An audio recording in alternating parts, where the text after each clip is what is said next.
सुनिए, ऐ सुनिए, बहुपद का गुणनखंड। बहुपद का गुणनखंड मतलब बहुपदों के गुणनखंड यानी फैक्टराइजेशन करने का मतलब है कि सबसे बड़े मतलब किसी भी बड़े बहुपद को छोटे छोटे बहुपदों के गुणन के रूप में लिखना, उसी को उसका क्या कहेंगे? गुणनखंडन करना कहते हैं, गुणनखंड ज्ञात करना कहते हैं। गुणनखंड ज्ञात करने का मतलब है कि कोई भी बड़ा बहुपद दिया रहे तो आप उसके छोटे रूप को गुना के रूप में लिख दें। समझ गए? अब सुनिए, जैसे उदाहरण, हालांकि ये उदाहरण बहुपद का हम नहीं दिया है, समझने के लिए दिए हैं अंक का। जैसे 12 एगो बड़ा अंक है, इसको गुना के रूप में 2 छोटे अंकों में लिखा गया है कि नहीं? ये बहुपद का नहीं है, अंक का है, ताकि आप समझ पाओ। अब बहुपद का गुणनखंड निकालने के लिए सबसे पहली विधि, जिसका नाम है उभयनिष्ठ विधि, common factor method. Common factor method, इसको पढ़ेंगे। यह क्या है? तो इस विधि में बहुपद के सभी पदों में से इस विधि में बहुपद के सभी पदों में जो भी संख्या हो या चर हो उभयनिष्ठ रहता है, कॉमन रहता है, मतलब जो सब में शामिल रहता है, उसमें से हम क्या करते हैं, उसको बाहर भेज देते हैं। अब ये बात कहाँ आपको ये दोनों पूर्ण रूप से समझ में आ जाएगा, तो यहाँ उदाहरण देखिए। एगो बहुपद है 6x + 12, है ना हो? तो 6x + 12 को हम तोड़ देंगे, पूर्ण रूप से तोड़ देंगे। 6 को हम 2 × 3 लिख सकते हैं। उसके बाद x है, तो 6x को 2 × 3 × x के रूप में तोड़ दिए। जहाँ तनिक भी शक हो तो बोलना कि यहाँ समझ में नहीं आया, क्योंकि शुरू में समझ में आएगा तो बाद में भी पूर्ण रूप से बुझाएगा, इसका बहुत उपयोग है बाद में। समझ गए? तो शुरू से ही ध्यान देकर समझना। 6 को तोड़ दिए, कोई डाउट नहीं है, और उसी तरह 12 को भी तोड़ दिए आप। गुणनखंड नहीं, अगर हम 12 के गुणनखंड की बात करें तो 1 से कटेगा, 2 से कटेगा, 3 से कटेगा, 4 से कटेगा, 6 से कटेगा, 12 से कटेगा। लेकिन अभाज्य गुणनखंड की बात करें, 12 के अभाज्य गुणनखंड की बात करें तो उसको निकालने के लिए ऐसे करते हैं ना, ये वाला विधि बनाए हुए हैं आप, 2 × 3। ये अभाज्य गुणनखंड यहाँ पर करना है। समझ गए? तो 2 × 2 × 3 हो जाएगा। चलिए, अब इन दोनों में देखना है कि दोनों में कौन शामिल है, इसी को उभयनिष्ठ कहते हैं। मतलब ऐसा कौन सा चर है या फिर अंक है जो दोनों में शामिल हो रहा है बराबर रूप से। नहीं समझे हो? जैसे 2 यहाँ भी है तो 2 यहाँ भी है, 3 यहाँ भी है तो 3 यहाँ भी है। x यहाँ है क्या? यहाँ पर है नहीं है, तो उसको नहीं लेंगे। अब देखिए, है तो एगो यहाँ इसे है तो एगो बाहर कर दिए, फिर यहाँ 3 3 है तो 3 बाहर कर दिए, बाहर किए, ये देखिए कोष्ठ घेर दिए, बाहर हो गया। अब जो बच गया, मतलब उसको भेजने के बाद जो हमारे पास बचा हुआ है, 2 को भेज दिए, 3 को भेज दिए, बचा हुआ x, बीच में प्लस है तो प्लस, नहीं समझे? और इधर बचा हुआ है 2। आ रहा है समझ में? अच्छा, इसको गुना कर देंगे तो 2 × 3 = 6, और ज्यों का त्यों रहेगा। तो हमारा एक बड़ा बहुपद था कितना, 6x + 12, जिसको हमने गुना के रूप में लिख दिया। यहाँ कोई चिन्ह नहीं तो गुना है कि नहीं है? तो 6 × x + 2 के रूप में हमने इसको लिख लिया। समझ गए? 6 × x + 2 भी आप कह सकते हैं। तो ये परिभाषा को हमने पालन किया कि नहीं, कि किसी बड़े बहुपद को तोड़ करके हमने 2 छोटे बहुपद के गुना के रूप में लिख दिए। अच्छा, फिर दूसरा उदाहरण देख लीजिए, यहाँ भी आपको क्लियर होगा। दूसरा उदाहरण है कि x² + 3x², इसको तोड़ करके गुना के रूप में लिखना है। तो इसको जब x² को तोड़ेंगे तो x × x लिख सकते हैं, प्लस है तो प्लस, 3 × x × x = 3x² हो जाएगा। मतलब इसको तोड़ के इतना लिख दिए। इसमें देखेंगे x है तो यहाँ भी x है, बाहर कर दिए, यहाँ एगो x है, यहाँ भी एगो x है, इसीलिए टिक कर दिए हैं कि आपको कंफ्यूजन ना हो, बाहर कर दिए। अब आप कहिएगा सर ये कहाँ से आया? तो आप बताइए कि x × x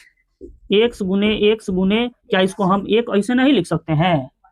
लिख सकते हैं कि नहीं लिख सकते हैं? तो जब यहाँ सब खाली हो जाए तो समझिए वहाँ एक है, जब खाली हो जाए तो सब एक है, तो इसलिए एक यहाँ से आ गया, और प्लस का प्लस, इधर 3 बचा हुआ है केवल, लिख दिए। तो इसे आपका x का गुना कर देंगे, x² हो जाएगा × 1 + 3। समझ गए? समझे नहीं समझे? जांच करना हो कि जो तोड़े हैं वह सही आया है कि नहीं आया है, तो फिर से गुना कर लीजिए। फिर से गुना करने का आप जानते हैं, पहले ही सीखे हुए हैं समीकरण वाला पार्ट में कैसे करते हैं। तो इसका गुना करेंगे एक बार इससे और एक बार इससे। तो जब इससे करेंगे तो एक x² का गुना 1 से x² हो जाएगा, प्लस है तो प्लस, और x² का गुना 3 से तो 3x² नहीं हो जाएगा, दिया हुआ बहुपद आ गया, मतलब सही है। जो तोड़े हुए हैं ये वाला ये सही है, समझ गए। थोड़ा देखिए तीसरा एक्स स्क्वायर प्लस एक्स, बहुत आसान, क्या करना है तो इस एक्स स्क्वायर को एक्स गुना एक्स लिख सकते हैं प्लस, अब इसको एक्स गुना वन भी तो लिख सकते हैं, कोई दिक्कत है ना, दिक्कत यहाँ भी हम गुना में वन दे करके लिख सकते थे, समझ गए। तो अब दोनों में कॉमन ढूंढेंगे, उभयनिष्ठ ढूंढेंगे, समान ढूंढेंगे कि कौन दोनों में शामिल हो रहा है।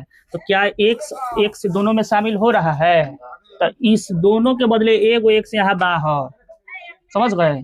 अब हमारे पास बचा हुआ जो होगा उसको लिखेंगे, तो जब ई एक्स बाहर तो ई वाला एक्स बचल, और प्लस तो प्लस, और यहाँ एक्स बाहर तो एक बचल, हो गया। इतना आसान था, तो अभी आसान से हम ले चल रहे हैं।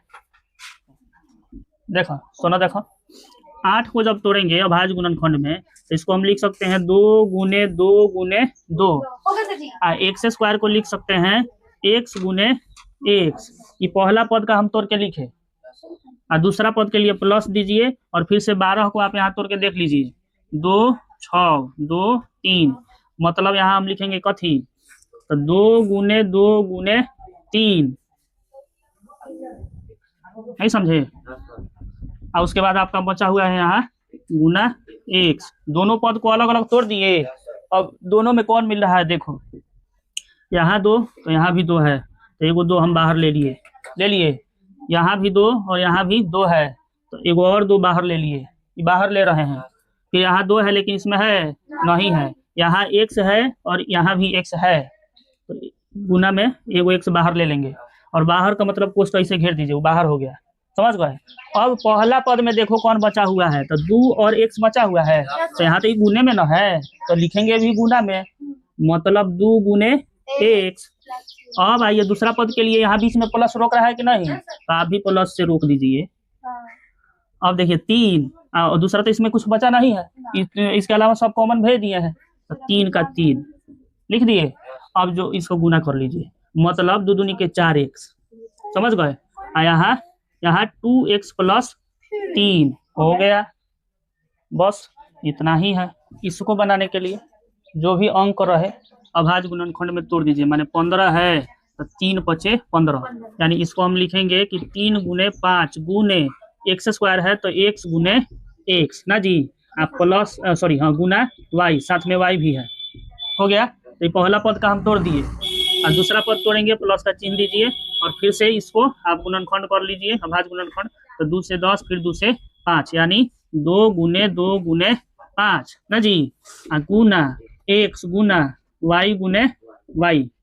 कोई डाउट है, पहला पद इधर दूसरा पद इधर, दोनों में मिलाएंगे कौन मिल रहा है, तो 5 यहाँ भी है 5 यहाँ भी है, एक्स यहाँ भी है एक्स यहाँ भी है, एक्स एगो और है लेकिन इसमें नहीं है, उसमें एक ही है, इसमें 3 है लेकिन इसमें 3 नहीं है, यहाँ वाई है लेकिन यहाँ भी वाई है, तो जो मिलते जाएगा, जिससे 5 और 5 मिला तो एगो 5 बाहर, गुना नहीं अभी गुना में है, एक्स और एक्स मिला तो एगो एक्स बाहर, गुना वाई और वाई मिला तो एगो वाई बाहर। अब कोई नहीं मिल रहा है इसलिए चिन्ह दे दिए, समझ गए। आप पहला पद से शुरू करेंगे उंगली रख के, कि पहला पद में 3 बचा हुआ है, हाँ तो 3, उसके बाद और क्या बचा हुआ है एक्स, तो इधर है इसलिए गुना में, पहले पद में लिख रहा है इसलिए गुना में, आप पहला पद का खत्म हो गया इसलिए उसके बाद प्लस है, समझे। आप तब देखिए दूसरा पद में चलिए उंगली रखिए, तो 2 गुना 2 बचा हुआ है, और फिर क्या बचा हुआ है, तो एक्स नहीं है वाई नहीं है, ये वाला वाई है, चलिए सब लिख दिए। पहला पद में जो भी पहला पद और दूसरा पद में जो भी मिल रहा था उसको बाहर कर दिए, और उसके अलावा जो बच गया पहला पद का भी और दूसरा पद का भी लिख दिया कि नहीं, पहला पद दूसरा पद, अच्छा उसको गुना कर लीजिए, 5 और एक्स वाई, तो 5 एक्स वाई हो जाता है, चलिए 3x हो जाएगा, 3 गुना एक्स बराबर 3x, प्लस 2 दूनी के 4 वाई, खत्म कहानी। कोई नहीं लिखेंगे, सबसे पहले इसको देखेंगे, हाँ कोई नहीं लिखेगा, सवालों नहीं, देख लीजिए 2x square plus 4x plus 6x cube plus 8x square, ठीक है। तो पहला काम तो वही करेंगे, कौन सा, इसको पहले तोड़ेंगे, तो तोड़ेंगे तो आप बताइए कि क्या 2 गुने एक्स नहीं लिख सकते हैं। अब ये भी बात जान जाइए कि इसमें 4 गो पद है, तो चारों पद को अलग अलग तोड़ करके लिखेंगे।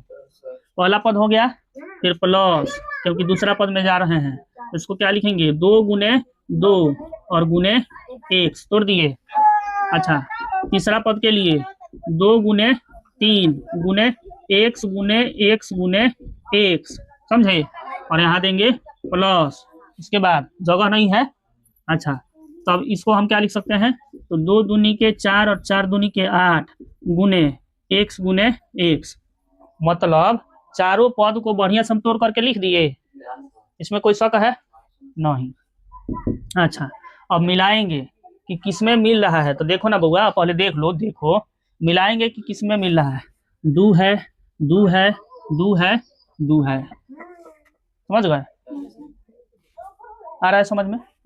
अच्छा, इसको ले लीजिए, फिर 2 हो गया, 2 हो गया, 2 हो गया, 2 हो गया, फिर एक्स है, एक्स है, एक्स है, और यहाँ भी एक्स है, समझ गए।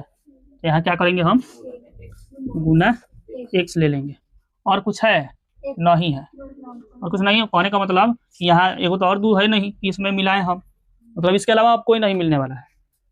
तो देखिए लिखेंगे कैसे, ये बाहर हो गया, तो अब पहला पद का लिखेंगे। तो पहला पद में क्या बचा हुआ है, बहुत अच्छा, एक्स प्लस, अब दूसरा पद में जा रहे हैं तो दूसरा पद में क्या बचा हुआ है, 2 प्लस, अब तीसरा पद में जाएंगे, तीसरा पद में क्या बचा हुआ है, 3 और गुना एक्स गुना एक्स, हो गया तीसरा पद का। चौथा पद में जाएंगे, अभी सब एक एक कोष्टक में लिखाएगा, क्या बचा हुआ है, 2 गुने एक्स घेर देंगे। चलिए यहाँ गुना करेंगे तो 2x हो जाएगा, और इसको आप लिख दीजिए x प्लस 2 प्लस, अब इसमें कुछ थोड़ी करेंगे, जो गुना करने वाला है उसी को गुना करेंगे, यहाँ हम गुना कर सकते हैं, मतलब 3x² अब प्लस यहाँ 4x, बहुत बढ़िया हो गया, समझ गए। अभी कोई दिक्कत